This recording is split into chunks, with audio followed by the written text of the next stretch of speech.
Azotada por el tiempo, te vi curar tus heridas sin romper casi el silencio. Tus hijos que no han dormido reconstruyen tu sonrisa para que vuelva deprisa la flor que te habita dentro.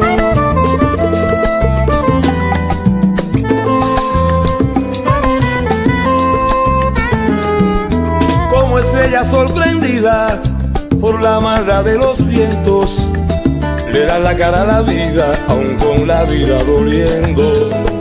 Cuentan que los huracanes son ángeles del misterio, que a menudo cobran vidas, pero aunan a los pueblos. Ay, Cuba, pedazo de uno, que a donde vaya vas dentro, que no deje para duda, nunca te abandonaremos. Ay, Cuba, sigo sudando, recuperando del cielo, llegó ese momento de demostrar cuánto te queremos.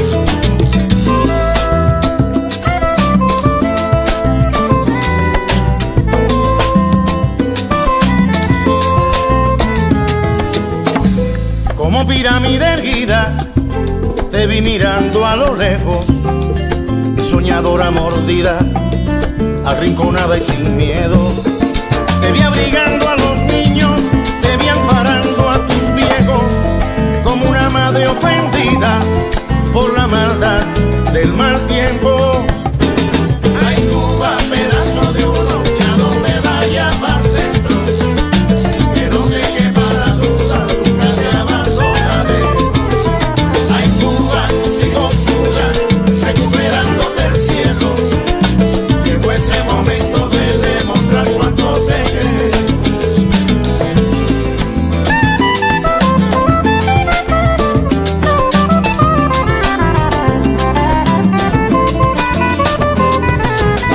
¿Cómo se puede embargar tanta bondad con un cuento? ¿Cómo bloquear la verdad que está dando a luz los sueños? Lo que intentas asfixiar lleva décadas sintiendo. ¿Cuánto puede serte cruel intentar ahogar un pueblo? Ay, Cuba, pedazo mío, que donde vaya te llevo dentro. Llegó ese momento de demostrar cuánto te queremos. Demuéstramelo ahora, para mañana es tarde. Colabora. Llegó ese momento de demostrar cuánto te queremos. Verte aguantando un sollozo. Ay, Cuba, como lo siento. Llegó ese momento de demostrar cuánto te queremos. De San Antonio a Maicí, no hay huracán que no ponga freno. Llegó ese momento de demostrar cuánto te queremos. Contra tu espíritu alegre no podrá ni el huracán más violento. Llegó ese momento de demostrar cuánto te queremos.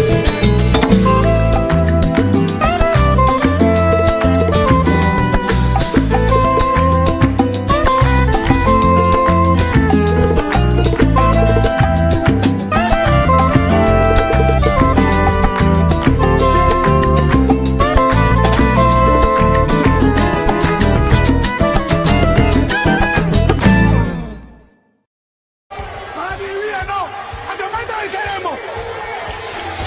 Siempre te defenderé.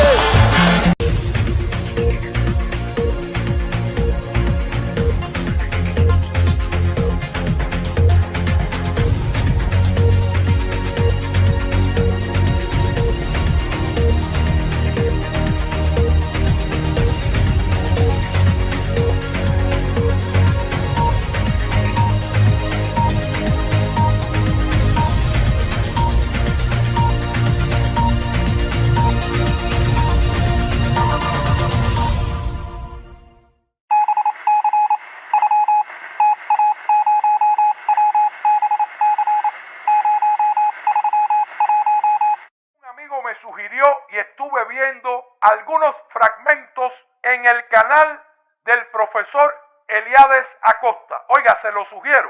El canal se llama Pensar la Historia. Tiene materiales muy interesantes, no solo para nosotros, mi gente, también para nuestros hijos. Dense una vuelta por un espacio que hay en YouTube que se llama Pensar la Historia con el profesor Eliades Acosta. Eliades Acosta, que él está radicado en Santo Domingo. El profesor Eliades Acosta da clases magistrales. Y para contribuir a esa forma de pensar, les traemos un video en el que nada más y nada menos que Nelson Mandela nos habla sobre los cubanos de Miami. Este video lo encontramos en el canal de YouTube Pensar la Historia de Eliades Acosta, historiador, y que aquí, por supuesto, les recomendamos.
Muy buenos días, tardes, noches, madrugadas, queridas amigas, amigos, compañeras y compañeros de Pensar la Historia.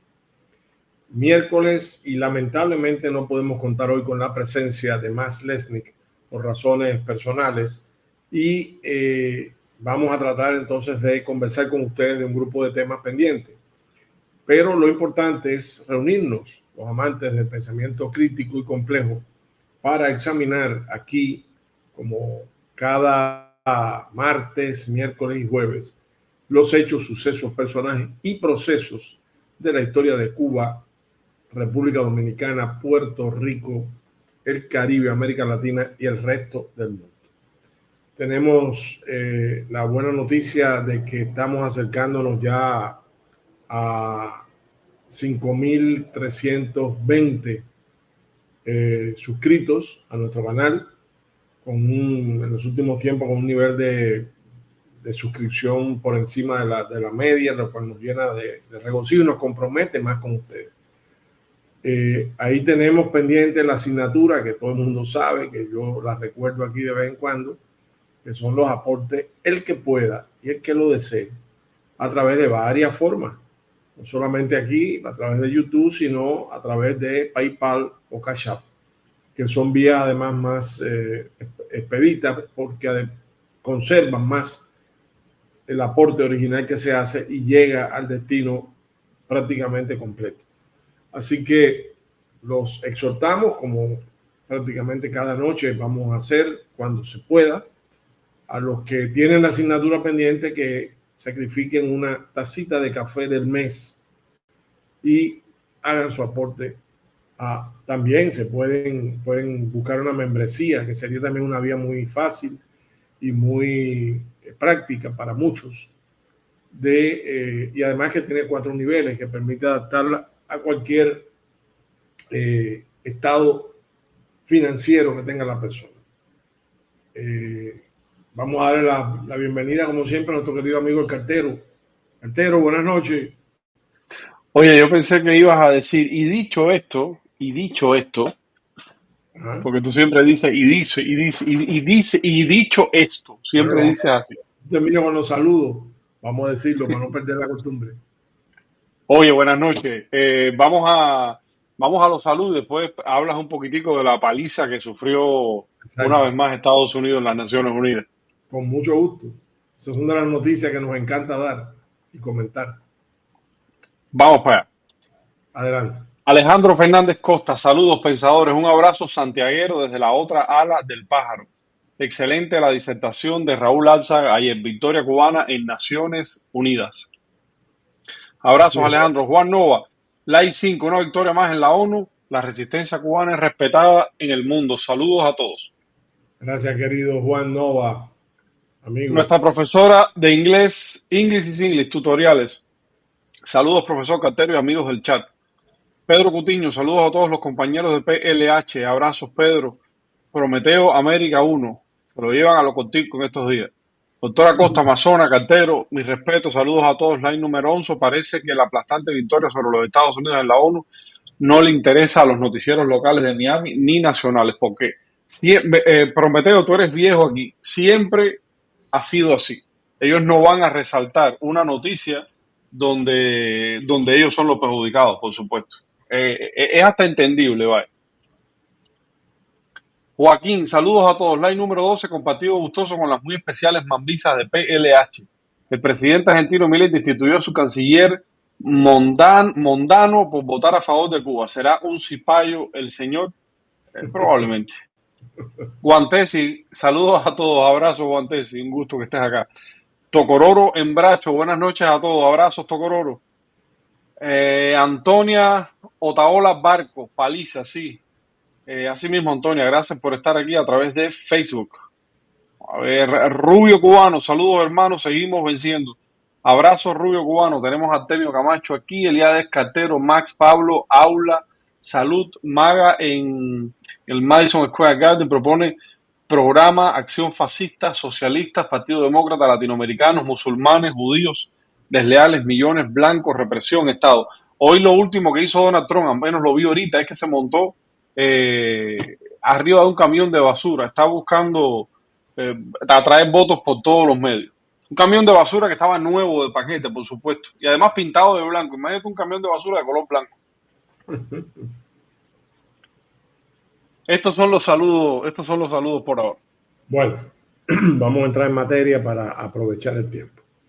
Dicho esto, como dice el cartero, lo que nos toca hoy es analizar muy brevemente la paliza, tal como se le denominó aquí en Pensar la Historia, recibida por el imperio hoy a manos de la comunidad internacional, y esa sí es la comunidad internacional, no son los 6 o 7 países escleróticos que se arrogan el derecho de hablar a nombre de la comunidad internacional cuando no representan nada, ni por población, ni por PIB, al lado de lo que es el resto de los países del mundo. Y en este caso, la comunidad internacional verdadera se pronunció una vez más, hace más de 30 años lo viene haciendo regularmente, por el cese del bloqueo, que algunos lo llaman embargo. Bueno, cada cual que lo llame como quiera, pero lo importante es que existe, que está ahí, que le hace daño al pueblo cubano, le hace daño al desarrollo de nuestro país. Viene además gravitando sobre el alma de la patria desde hace tanto tiempo y creándonos dificultades complementarias a... bueno, ahí viene María, una tal María Hernández otra vez con este tumbe. Cartero, saca eso, que eso no tiene nada que ver con Pensar la Historia. Ese es un tumbe clásico. No, tranquilo, no te preocupes, concéntrate ahí en lo tuyo. Esto es hasta por Facebook, fíjate. No te preocupes, Sí, tranquilo. Ese es un tumbe clásico que aplican sobre todo con personas de buen corazón que se creen el cuento y terminan vaciándole la cuenta de ahorro. Bueno, decía que en este caso la comunidad internacional se ha pronunciado de nuevo alrededor de la necesidad de eliminar el bloqueo. Esta no es una resolución vinculante, es decir, no obliga a los países a actuar, pero sí es una condena moral que se va acumulando año tras año sobre el principal culpable, que es el imperio norteamericano, y que va restándole autoridad, prestigio, moral en la arena internacional y especialmente en las relaciones con Cuba. Estamos ante una ruindad. Mantener el bloqueo a esta altura es una ruindad. Es algo inexplicable, pero además rechazado por países disímiles del mundo. Incluso muchos de ellos estrechos aliados, los europeos, de los Estados Unidos, pero no se dejan arrastrar hasta el camión de basura de Donald Trump, que es la política norteamericana hacia Cuba. Pues en este caso, 187 países votaron a favor de levantar el bloqueo. 2 países, Estados Unidos e Israel, en contra tradicionalmente, y Moldavia se abstuvo. A mí me llamó mucho la atención el caso de Ucrania, que no figuró, no sé si es que no votó, puede no haber votado. Por ejemplo, Venezuela no puede votar porque le prohíbe el bloqueo norteamericano pagar las cuotas en la ONU. Entonces, está fuera de las votaciones. Pero no sé el caso específico de Ucrania a qué se deba. El año pasado se abstuvo. Y es comprensible porque le debe mucho a los Estados Unidos en su lucha contra Rusia, le debe la vida a los Estados Unidos y a sus aliados de la OTAN, pero a su vez no se pueden borrar más de 40.000 niños ucranianos que se trataron, afectados por Chernóbil, que se trataron en Cuba durante muchos años. Es decir, sería un acto de una ingratitud de tal magnitud cuando nadie lo hizo. Cuando nadie lo hizo. Y en un país bloqueado. Sería una ingratitud monumental, sería una vergüenza que acompañaría a ese país de por vida. Y parece que le dejaron ese papelito triste a Moldavia. Moldavia es uno de los países que actualmente que fueron, digamos, regiones o estados, provincias, dentro de la antigua Unión Soviética. Y es un país bastante pobre en el sentido comparado con otros países europeos, un país agrícola fundamentalmente, que aquí parece que está pagando deuda de gratitud con el vecino poderoso. No lo entiendo de otra manera. Pero el caso de Israel es un caso también esperado. Israel y los Estados Unidos son lo mismo. Los dos están matando niños en Gaza, en el Líbano, en Cisjordania, en Siria. Los dos, no uno a través del otro, los dos mancomunados como si fueran bueyes de una mancuerna diabólica, están arrasando todo a su paso, matando mujeres indefensas, personas indefensas, como hacían los guerrilleros y los voluntarios en Cuba durante la guerra de independencia. Ni más ni menos. Con la misma efusión de sangre, con la misma falta de humanidad, con la misma bajeza, con la misma ruindad.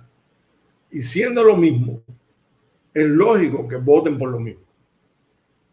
Es decir, porque se mantenga. Yo quiero que mucha gente que a veces, incluso entre nosotros, con el cuentecito del pueblo elegido de Dios y la tierra prometida y la Biblia y la Torá y todo eso, incluso en Cuba, que son generalmente fanáticos, fundamentalistas, religiosos, simpatizantes con Israel, pues son tan ignorantes que piensan que este Israel es el de la Biblia.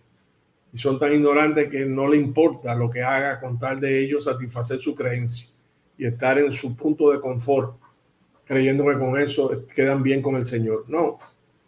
De existir el Señor, ya hubiese expulsado de su entorno a personas que son cómplices de estas matanzas. Y el que quiera pensar de una manera que lo piense, el que quiera pensar de otra que lo piense, y el que no crea, ese es su derecho. No estamos en la edad media que vea que creer a la fuerza. Ahora, lo que sí está claro es que esas personas, cuando sientan una estrechez, diga quiénes son los que mantienen el bloqueo y quiénes son los que apoyan el bloqueo. Y mencionen al pueblo elegido de Dios entre ellos. Mencionen a un pueblo que pasó por vicisitudes terribles en la Segunda Guerra Mundial y que ahora está reproduciendo la misma actitud del verdugo con otros pueblos que están sufriendo sus embates. ¿Y por qué se apoyan mutuamente? Porque como mismo Estados Unidos le manda bombas para matar niños en Gaza, Israel le manda su voto para apoyar a Estados Unidos contra Cuba. ¿Ustedes creen que Estados Unidos e Israel no serían capaces de aplicar esa barbarie contra cualquier país que se les enfrente, incluyendo Cuba? Todo el que anda hablando del pueblo elegido y que la Biblia y que si el Señor y todo eso, lo primero que tiene que hacer es deslindar la religión de la política, porque una cosa es una cosa y la otra es otra cosa. Y cuando deslinde la religión de la política, comprenderá que en política no se puede ser ambiguo y no se puede ser cómplice de canalladas. Digo, si tú pretendes que tu política sea limpia, si tú pretendes que tu política sea lo que es la política del gobierno norteamericano contra Cuba o la de Israel hacia el pueblo palestino, puede que no te importe nada. Pero que se miren en ese espejo. Esos no tienen límites. No le importa ni las votaciones en la ONU, ni le importa nada. Por lo tanto, lo de hoy fue la crónica de una muerte para el bloqueo anunciada. Pero no nos llenemos de un falso entusiasmo, como si con eso fuera a terminar el bloqueo. No, el bloqueo no va a terminar por eso.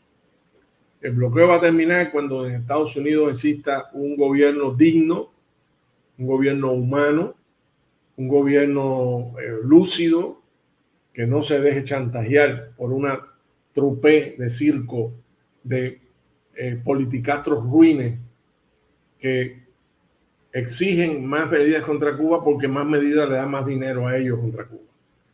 Entonces, de eso viven desde influencers que parecen ser ingenuos en lo que hacen, hasta senadores, representantes a la Cámara y políticos. Así que el bloqueo ya fue condenado, ya tuvo la paliza que merecía, va a hacerlo el año que viene de nuevo, a menos que haya un cambio radical en la política norteamericana, cosa que no se vislumbra.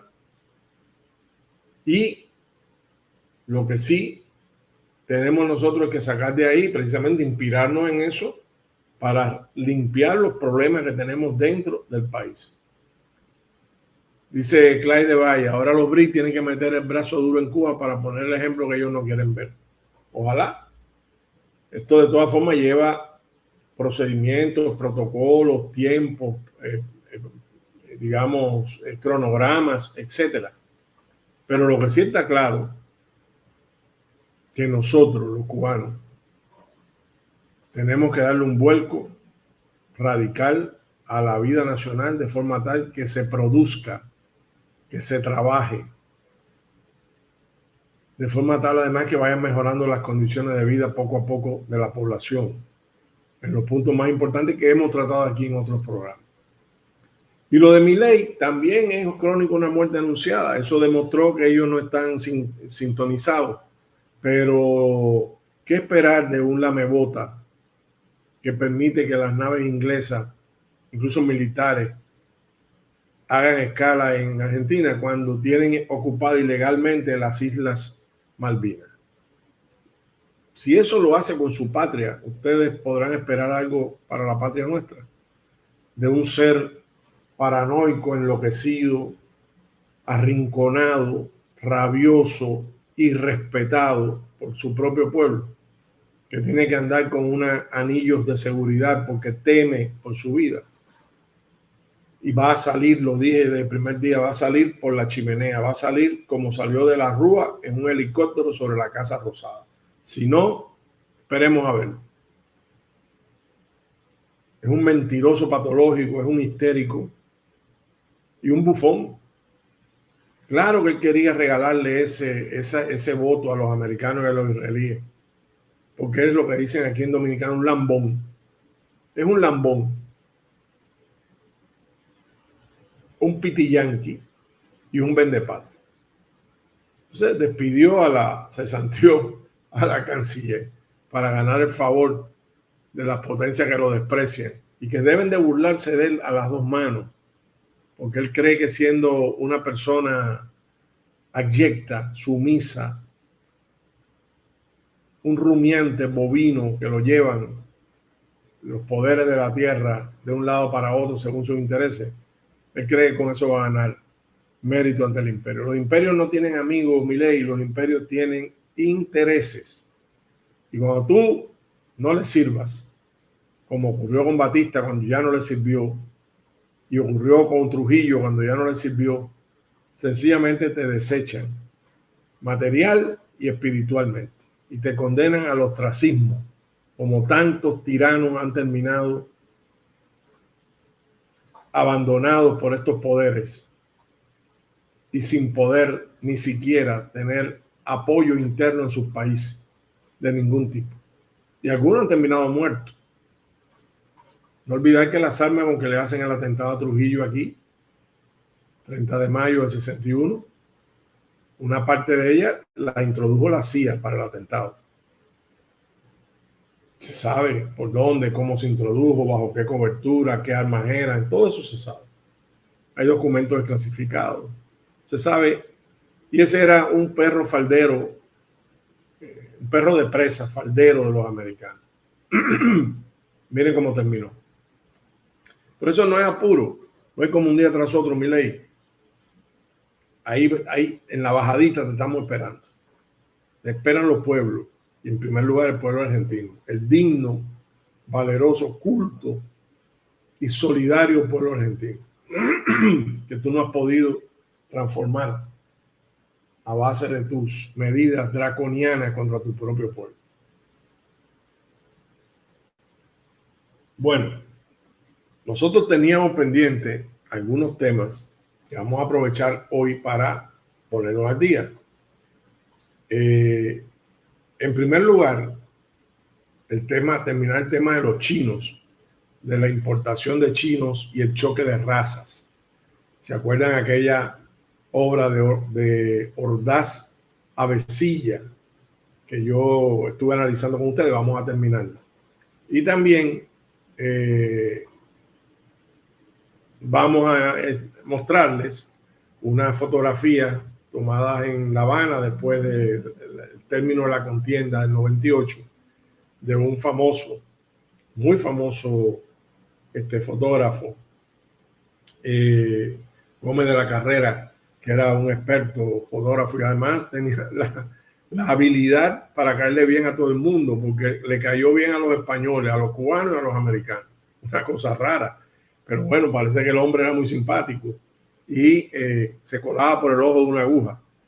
Estuvo trabajando hasta bien entrado el siglo XX, creo que hasta los años 30, y estuvo trabajando sobre todo para la prensa. Yo voy a explicar eso cuando lleguemos a la foto. Y también yo tomé notas hoy para compartir con ustedes de este mismo Federico Ordaz Avesilla, de una obra interesante, un folleto titulado El pasado, el presente y el porvenir de la isla de Cuba, escrito y publicado en 1893 en La Habana, cuando él tenía un alto cargo burocrático colonial, y impreso por la impresora de Miranda y compañía. Es muy interesante porque de manera sintética ver cómo nos veían en el futuro, en 1893, cómo veían a Cuba, cómo veían el pasado, la guerra de los 10 años, cómo veían el presente en los 90 y cómo veían el futuro perspectivo de Cuba, para que ustedes entiendan además cómo desde entonces se usaba para aterrorizar al público, al lector, con las cosas que se escribían y hacerlos que fueran en una dirección política, una especie de chantaje y de alarma terrorista para que la gente siguiera el cauce que quisiera. Y voy a empezar para ir después sobre estos temas, el tema de los chinos, el tema de cómo se veía Cuba a partir de 1893 y el tema de las fotos de los oficiales de la colección de la Biblioteca Nacional. Pero antes le quiero dar una buena noticia, y es que nosotros estamos preparando, como ustedes saben, la serie Crimen y Castigo, una serie que va a abordar los fusilamientos y los fusilamientos al triunfo de la Revolución Cubana. Y preparando la serie, el cartero y yo siempre estuvimos hablando sobre los fusilamientos en Santiago de Cuba, que fueron alrededor de 70, y que es un caballito de batalla de los enemigos de la revolución, como que ahí fusilaron a la Madre Teresa de Calcuta, a Gandhi, a Mandela, a Martin Luther King, a los grandes pacifistas de la historia. Entonces, no teníamos los datos, íbamos a tratar de reconstruirlo, pero hoy cayó en nuestras manos, en una de nuestras colecciones, la revisamos, los periódicos de esos días de prensa libre, que es un órgano que no era revolucionario, es un órgano de centro derecha, un órgano burgués, que hemos venido analizando y seguiremos analizando en Facebook, en mi Facebook, en las series tituladas Anales de la Tacita de Oro y Desmintiendo los Fulleros de la Historia. Son dos series paralelas. Entonces, casualmente, en uno de esos periódicos, porque lo que voy a hacer nada más es dar la noticia y dar la primicia. No voy a entrar en el tema que va a ser tema de una serie. Están la lista de los fusilados y por qué se les fusiló y la dirección de sus casas. La lista de los fusilados se divide en dos: Ejército, Policía y Marina de un lado y del otro Tigres de Masferrer. Sabe que eran un cuerpo paramilitar del senador Rolando Masferrer, un gángster, un desertor de Cayo Confite, un desertor también de los ideales comunistas, ser miembro del Partido Comunista, descendiente de dos generales de la guerra de independencia, cosa terrible. Dime, cartero. Oye, tú me comentaste hoy más o menos de cuántas muertes era responsable Sosa Blanco. 108. Porque es que todo esto... Está dura esa cifra, ¿verdad? Sí, bueno, es que todo esto... No, y no solamente eso, cartero, sino que él es uno de los que se van a juzgar en la ciudad deportiva, en La Habana. Y él fue el famoso... Sí, de hecho, la imagen de él es una de las más famosas que hay. Correcto. Él es famoso diciendo, si estoy en el Coliseo Romano no tengo nada que decir. Entonces, ha sido un héroe para Batistiano en Miami. Por eso, aquí está en la cárcel, muerto de risa. A ver. Muerto de risa. Y le preguntan, Jesús Sosa Blanco no hace más que hablar y repetir que no cometió crimen alguno, que sus 108 asesinatos fueron obligados por la guerra, pero no aclara que fueron civiles y que se les juzgará por genocidio. Lo mismo habla sentado que puesto de pie. Yo no soy un criminal. La vida me obligó a actuar en la forma en que lo hice. Y volvería a hacerlo otra vez si llegara el caso. Para que veamos que son contumaces, quiere decir que no se arrepentían. Él y los que están a su alrededor en la galera 8 de la Cabaña saben que ese caso no llegará jamás. Y así fue fusilado. Pero fíjense el cinismo del personaje. Y aquí tengo la lista.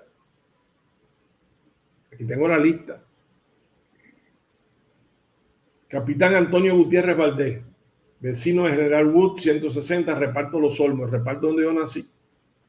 Autor de la muerte del estudiante Calas en la carretera del Morro. Capitán Luis H. Gamboa, vecino de Aguilera 978, reparto Portuondo, asesinatos, tortura, asesinato de prisioneros rebeldes. Teniente Ramón Heredia, vecino de la calle D 202 y medio, reparto Sueño, asesinato, entre otros el de Gustavo Amejeira.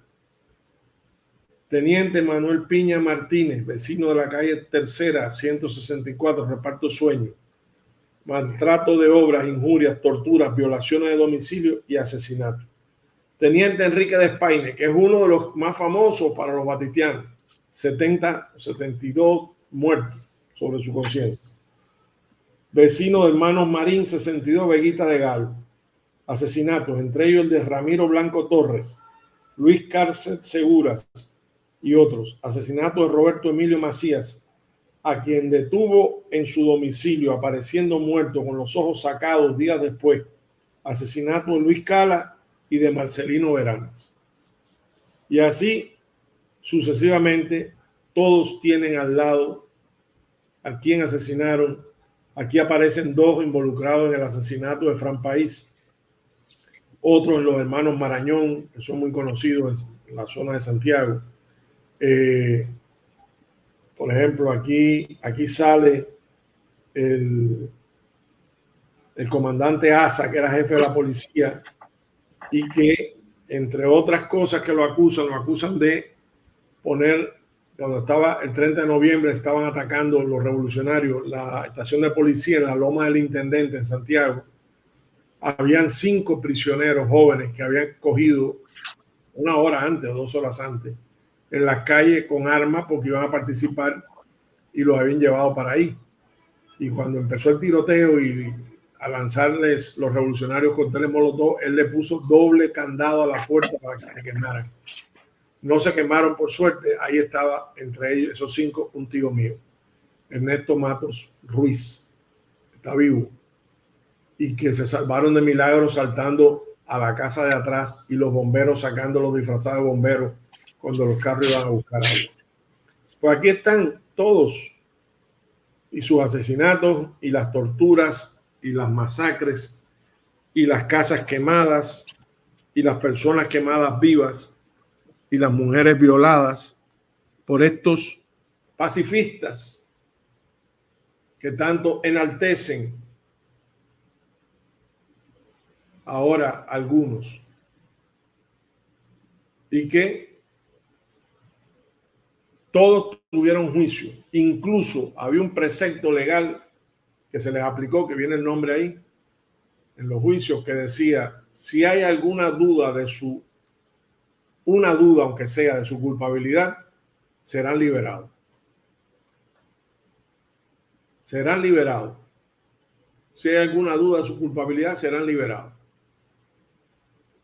Claro, esto no se sostenía con estas bestias de las que hemos hablado. Así que le hago propaganda desde ahora, los estoy convocando para que no se pierdan la serie Crimen y Castigo, donde vamos a ir más al detalle. Aquí lo que yo he hecho es sencillamente dar la noticia de que apareció la información del caso de Santiago y de otros casos, porque aquí en ese periódico vienen los fusilamientos que se hicieron y por qué, entrevistas, etcétera. Así que ahí vamos, ahí seguimos. Yo creo que sería bueno empezar con Sosa Blanco. Sí, claro. Acuérdense del número, que no se lo olviden, porque es la imagen, cada vez que ponen, que tú buscas en YouTube sobre fusilados en Cuba, el triunfo de la revolución, la imagen que aparece en la ciudad deportiva es la de él. Cuando lo miren, recuerden que el hombre es el responsable de la muerte de 108 personas. Realmente 108 personas. Para vengar la derrota del ejército de Batista a mano del ejército rebelde. Infelices que fueron a La Habana a declarar en estos casos. Bueno. Mira, óyeme, sí. Mira, antes de que siga, mira, aquí tenemos a Prometeo protestando, porque dice que él no es de Facebook, él es de YouTube, porque él piensa que estamos publicando eso ya en Facebook y que no lo vamos a poner en YouTube. No, lo vamos a hacer aquí en Pensar la Historia, en el canal. En Pensar la Historia, correcto. Claro, después, probablemente después que salga aquí, al otro día lo podemos publicar en Facebook. Claro, para que la gente lo tenga por escrito también. Por supuesto que lo vamos a hacer. Pero el estreno, digamos, la primicia va a ser aquí en Pensar la Historia. Y la serie está pensada para Pensar la Historia. Así que Prometeo, tranquilo. Ahí la vas a ver. Aquí la vas a ver. Están todos los datos de todas las personas que fueron fusiladas al triunfo de la revolución en Santiago de Cuba. Sí, pero tenemos mucha información más. Tenemos otros documentos, tenemos entrevistas, tenemos opiniones, por ejemplo, de Jules Dubois, que era coronel del ejército americano y era periodista, y fue un agente anticomunista en la Asociación de Prensa Panamericana aquí, y que cuando triunfa la revolución están sus declaraciones apoyando los fusilamientos. Después fue el principal enemigo de Cuba, pero está la declaración apoyando los fusilamientos y la vamos a poner aquí. La vamos a leer y la vamos a publicar. Aquí hay mucha hipocresía en todo esto. Ahora cualquiera viene y enarbola una ramita para hacerle daño a la revolución. Pero en su momento, espantados por lo que se estaba descubriendo cuando triunfa la revolución, apoyaron los fusilamientos. Y no me voy a extender más porque eso lo vamos a ver. Oye, Cartero, tú sabes que cuando Donald Trump salió de presidente, eh, en el mandato que ya pasó ya de él estuvo en Miami. Y yo recuerdo que hubo un señor que tocó el himno de los Estados Unidos con el violín. Y entonces ese señor subió, hizo un poco de historia y se echó a llorar y todo eso y dijo que la revolución le había asesinado a su papá a principio. El señor era de Santiago de Cuba. Cuando yo me puse a investigar quién era el papá de ese señor ya, porque ya era un agente mayor, resulta ser que su papá era el jefe de la policía en Santiago de Cuba. Asa. Ese es el que yo dije, que le puso doble candado, comandante Asa, Ujú, ujú. doble candado a la celda de la Loma del Intendente, la estación de policía que estaba siendo atacada, para que se achicharraran los 5 muchachos que estaban ahí presos. Probablemente para ese programa podemos buscar a su hijo en Miami y contrastar los dos testimonios. Bueno, y además de eso, no es el único crimen que se le achaca. Ahí vienen nombres de personas que él asesinó. Y vienen todo eso. Bueno, Cartero, vamos a pasar la foto de los oficiales. Bueno, déjenme decirle algo. Yo recibí recientemente una solicitud de apoyo de una especialista de la Biblioteca Nacional que atiende fondos fotográficos, muy buena, muy dedicada, una excelente persona, excelente especialista, joven, para tratar de identificar las fotos de oficiales cubanos, españoles y norteamericanos que aparecen en la colección cubana y no han sido identificadas. Son de la colección, como ya dije, de Gómez de la Carrera. Y yo dije que era muy interesante porque hay otras fotos de Mambises, de Gómez de la Carrera, y hay una muy interesante llegando ahí con una maletica de madera, donde tenía sus placas de vidrio, eran placas de vidrio en aquel momento, y su trípode con su cámara grande que había que trasladar por los campos de Cuba en medio de la guerra, y dice, llega el fotógrafo al campamento español y se ve dándole la mano a un oficial en la entrada del campamento español. Bueno, Gómez de la Carrera era un magnífico fotógrafo. Y estas fotos son fotos sobre todo de después que termina la guerra. Por eso es que aquí van a ver a los mambises bien vestidos, y van a ver a los mambises planchados, y van a ver a los mambises combinados, cosa que en la Manigua eso no era posible para nada. Este uniforme más oscuro es ya de la policía cubana a principios del siglo XX, todavía con la ocupación militar norteamericana. Y esta foto, que fue una de las que yo pude identificar, es del general Leonard Wood, que fue el gobernador militar de Cuba, primero de Oriente y después de Cuba, durante la ocupación militar norteamericana. Este hombre era el médico personal de William McKinley, el presidente norteamericano de la época. Y cuando estalla la guerra con España, él pide ir al frente como voluntario. A él no le tocaba.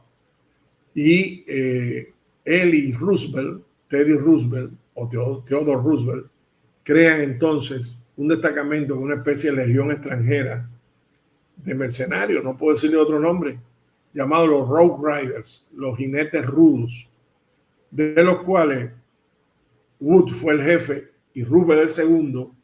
Y cuando se producen los grandes combates terrestres del 1 de julio del 98 en los alrededores de Santiago de Cuba, que hay tantas bajas, muertos y heridos entre la oficialidad de las tropas regulares, porque los Rough Riders eran voluntarios, una milicia, cuando hay tantas bajas, se decide pasar a Wood al servicio regular, darle tropas regulares a su mando, y se asciende entonces, o sea, se pasa a Wood a general, porque era coronel, y se asciende a coronel a Roosevelt, que era teniente coronel, de voluntarios, de los Rough Riders, y termina la campaña. Incluso Roosevelt escribe un libro después que yo traduje para mí, entre tantos papeles que uno deja en su vida en casas, Gracias, Santiago. Sigue siendo Santiago, como siempre, dando el ejemplo. Un abrazo, hermano. Gracias por tu aporte. Me gustaría encontrar la traducción para mí, para leerla y compartirla con ustedes también. Es un libro interesante que explica cómo se compuso, cómo se formó, cómo se convocó ese cuerpo paramilitar de Rough Rider, que no fue decisivo en la toma de San Juan, como nos hacen ver las narrativas imperialistas, y él al frente con una carga, con un caballo y un revólver en la mano, Rupert subiendo la ladera de la colina de San Juan. Todo eso es mentira. Ahí los decisivos fueron los regimientos negros, que eran el 7 y el 10, el 9 y el 7 y 8 y 9 y 10, que eran de infantería y caballería, pero la caballería peleó a pie, porque dejaron los caballos en Tampa. Entonces, fueron los afroamericanos y los cubanos los que tuvieron la voz cantante en la victoria. Y lógicamente los apartaron y le dieron la victoria a Rupert, que le dio luego la presidencia. Bueno, este es Leonard Wood, repito, el gobernador militar de Estados Unidos aquí en Cuba. Sigue, cartero. Podemos pasar las otras. Esto es un oficial mambí. Yo he visto esta foto, tengo que recordar, estos son oficiales mambises, tomados por Gómez de la Carrera. Fíjense que tienen sus botas, sus polainas, su zambrán, sus cinturones, su ropa, a decir, su uniforme. Eso era imposible en la Manigua. Eso es después de la guerra, ya cuando hay una tregua y hay paz. Sigue, cartero.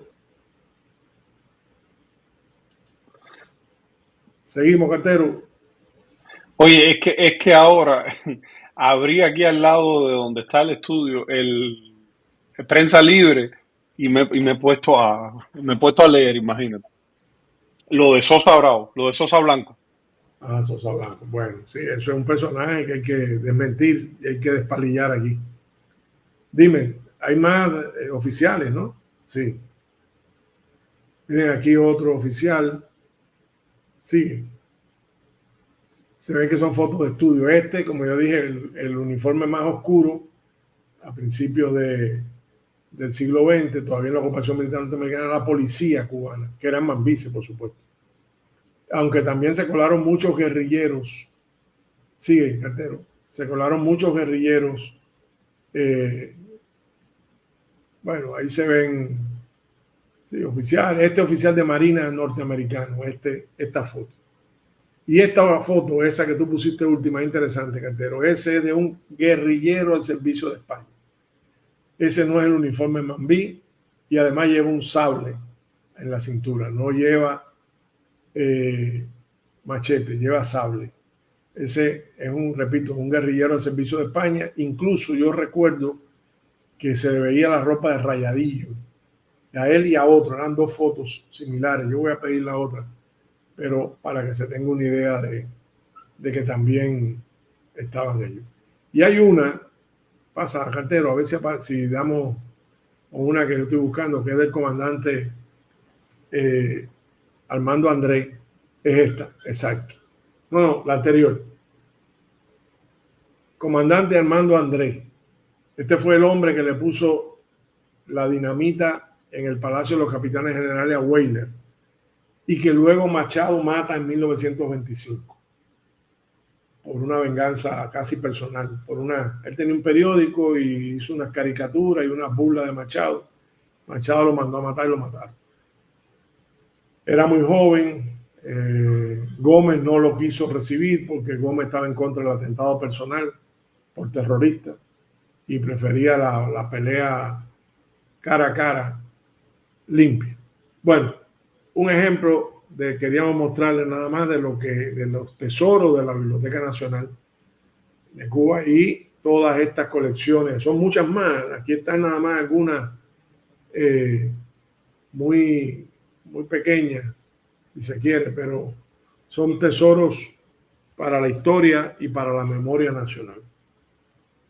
Ya, cartero, pasamos a otro tema. Voy a pasar al último tema, que es el tema de los chinos. pues creo que no me da tiempo al otro folleto, el del futuro de Cuba. Pero sí me da tiempo a terminar el folleto de los chinos. Ustedes recordarán que ese folleto de los chinos se titulaba Los chinos fuera de China y el antagonismo de razas. Era un folleto escrito por Federico Ordaz Avecilla. Ya dije aquí quién era Ordaz Avecilla. Fue un alto funcionario colonial en Filipinas, en Cuba y luego también en provincias españolas. Esto fue publicado en La Habana en 1893 en la imprenta de Miranda y Compañía, igual que el otro de Futuro de Cuba. Y aquí habíamos venido analizando los rasgos de los chinos por los cuales él aconsejaba que no hubiese una inmigración masiva de chinos a Cuba, sino más bien paulatina y sobre todo de agricultores, no de figuras que eran de las ciudades, que se dedicaban al comercio, se dedicaban a la lotería, se dedicaban al delito, al contrabando, etc. Y en esa época, recuerden que yo di la cifra que la da Fernando Ortiz, de 65,000 chinos en Cuba. Pero hoy, revisando otro documento sobre la emigración china, es una propuesta a los hacendados cubanos de cambiar o sea, no contratar mano de obra, sino que los chinos fueran a Cuba y ellos lo contrataran libremente para ahorrar. Y bueno, en fin, ahí viene una serie de razones que quizás analicemos después. Y ahí hablan de 144,000. 144,000. Ya eso va, 144,000 en los 70 del siglo XIX, dando la guerra a los 10 años. Ya eso es otra cosa. Ya eso es otra multitud que debería merecer otro análisis. Ahora, dice aquí en el folleto sobre los chinos en la guerra de raza o el choque de raza. Mastrapa dice, yo pensaba que solo los oficiales españoles usaban sable. Los oficiales españoles usaban sable y por lo general las guerrillas usaban machete. Pero el hecho de ver, lo que sí sabemos que los mambicios no usaban sable. Por lo tanto, nos queda la disyuntiva, por eso y por el uniforme que viste, de que se trata de un cubano de origen africano al servicio del colonialismo español. Podía dársele algún que otro privilegio si se destacaba mucho y podía ser el sable uno de ellos. Eso no fue raro en la guerra. Bueno, aquí Ordaz Avecilla dice que el chino es chino en todos los tiempos y en todas las partes. Que no piensen que el chino que va para Cuba va a ser mejor que en otros lugares y que viendo cómo se ha desempeñado en otros lugares, por ejemplo en San Francisco, California, o en Filipinas, se puede ya saber lo que dan los chinos. Dice que es una raza retrógrada, que lo demuestran los chinos de California. Yo les recomendé a los que puedan ver Netflix la serie El Guerrero de Chinatown, donde se ve toda la vida los negocios sucios chinos en San Francisco, los asesinatos, el juego, el opio, la prostitución, bueno, todo eso que no es un secreto y que es verdad. Dice que ellos son un poder secreto que tienen cárceles y verdugos para chinos que cometan algún delito para su raza. Y en su folleto, Ordaz Avecilla exalta, en contradicción con los chinos, el trabajo laborioso de los filipinos. Y dedica un epígrafe al antagonismo entre indios filipinos y chinos en Filipinas. Dice que, bueno, ese artículo él lo publica en el 93, pero antes, cuando trató de publicarlo en la prensa, se lo censuraron para evitar choques y roces entre chinos y filipinos en Cuba, en La Habana, y evitar de esa manera que eso llegara a un enfrentamiento en medio de una situación donde ya se perfilaba en el horizonte la guerra del 95. Dice que los filipinos guardan un silencio siniestro alrededor de los chinos porque busca en nosotros, en los españoles, protección contra la barbarie china. Eso es instinto de conservación de los filipinos. La historia filipina es la de la resistencia contra la inmigración china. Nos aceptan, dice él, con regocijo, sí, pero también tuvieron su independentismo y su guerra de independencia contra España. Y varios intentos. Ven a nuestra dominación como tolerante, ¿no es verdad? Si fusilaron al poeta nacional de Filipinas por independentista, José Rizal, lo fusiló por la vieja, por sospecha de independentismo. El indio juzga a los chinos como una raza inferior e innoble. Ahora entra en el punto antagonismo de razas. Las necesidades de los hombres, dice él, se satisfacen muchas veces a través de la violencia y se crean situaciones de contradicción entre pueblos diferentes.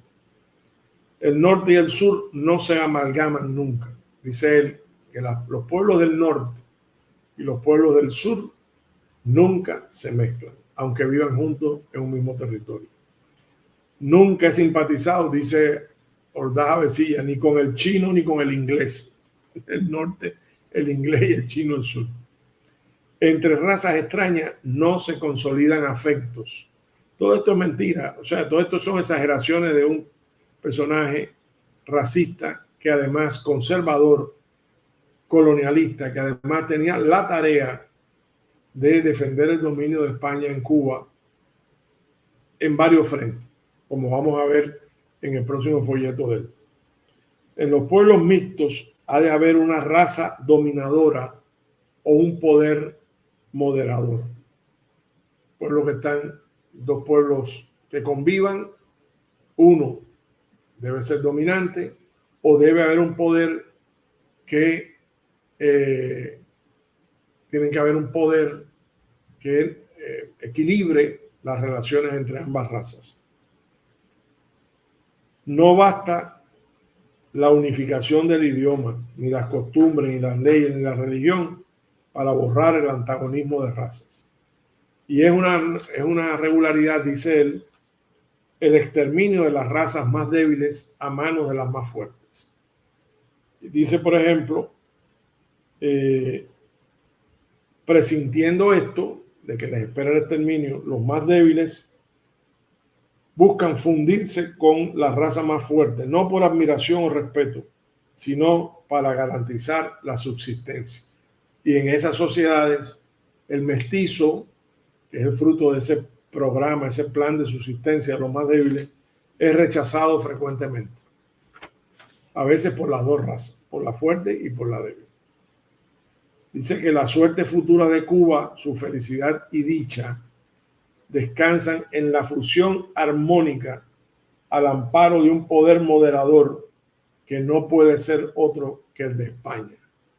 Este hombre, como yo les dije, además fue un seguidor furibundo de Valeriano Weyler y Nicolau y apoyó, por supuesto, la campaña de exterminio contra los criollos cubanos. Ahí habían negros, habían chinos, habían criollos, y eran los que se iban a decantar a través del hambre y las enfermedades, se iban a aniquilar, porque el plan era traer colonos españoles o europeos para repoblar las islas con razas que le fueran leales a España, o que por lo menos no le fueran hostiles a España como eran los cubanos, o sea, el cubano criollo me refiero. Fíjense cómo con tanta antelación se teorizaba sobre problemas que luego en el siglo XX y el siglo XXI han estallado. Samuel Huntington lo llamó el choque de civilizaciones. Este hombre lo llamó el choque de razas. Pero en esencia se trata de lo mismo. Como siempre, los poderes dominantes han tratado de teorizar con las razas y el choque entre ellas para justificar que haya un poder moderador por encima de todas las razas, que para los alemanes era la raza aria y para los norteamericanos son los norteamericanos y para los israelíes son el pueblo elegido de Dios. Y que ese poder mantenga un equilibrio que le convenga a su propio dominio entre las razas que componen un país. Nosotros tenemos otro enfoque. Nosotros tenemos un enfoque que no es solo después de la revolución, es de mucho antes. Los principales historiadores, sociólogos, etnólogos, folcloristas cubanos han defendido la fusión de las razas y han defendido los aportes de cada raza a la nacionalidad cubana. Todos somos cubanos, pero hay diferentes orígenes y por lo tanto diferentes culturas que no están en contradicción con la cultura cubana, sino que la enriquecen. Nuestro enfoque es democrático. El enfoque de Huntington y el enfoque de Ordaz Avecilla es lo contrario. Es un enfoque elitista, racista, es un enfoque que se basa en la explotación y subordinación de unas razas a otras como si existieran razas superiores. No existe.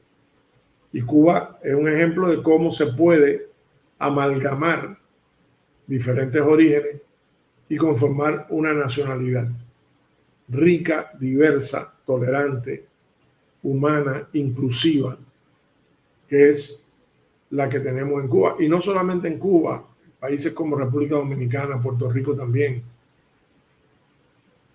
porque hemos tenido un enfoque diferente al del dominador, al del explotador. Y los dominados nos hemos defendido de esa manera. Y así estamos. Y así existe la cultura cubana, como existe la dominicana, como existe la puertorriqueña. Bueno, vamos a dejarlo aquí por hoy. Mañana entonces analizamos, mañana tenemos la posibilidad de un documental que lo presentaríamos y lo comentaríamos. Vamos a ver. Si no, pues seguimos con documentos históricos con el de Ordaz Avecilla, que habla del futuro de Cuba desde 1893. ¿Cómo ve el futuro de Cuba? Nosotros que somos ese futuro, vamos a ver hasta qué punto aceptó o no. Cartero.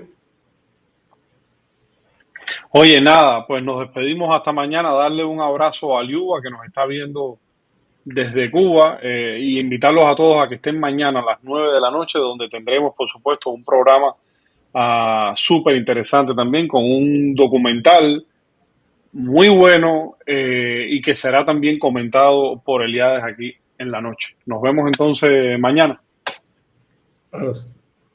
Hasta mañana. Hasta mañana.